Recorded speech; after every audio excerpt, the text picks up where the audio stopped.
सक्रिय होइछि घूर्णिबलय नहींपारे लघुचापर रूप।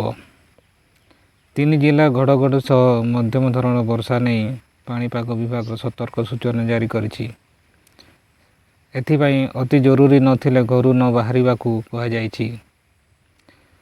बंगोपसागर रे सक्रिय होइछि घूर्णिबलय आउ केउ घंटा मध्यरे एहा नहींपारे लघुचापर रूप।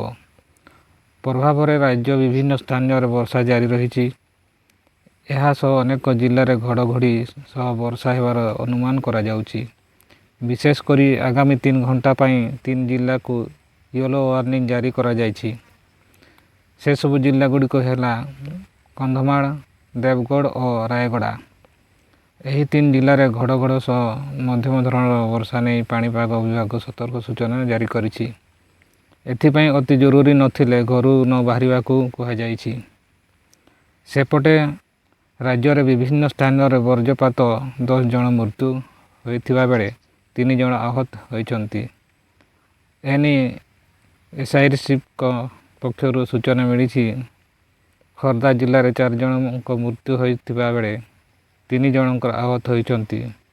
बलांगीर 2 जन, अनुगढ़, बैद, जगतसिंहपुर और ढेंकानाल जिले में जड़े लेखाएं व्यक्तिगत जीवन नहीं वज्रपात।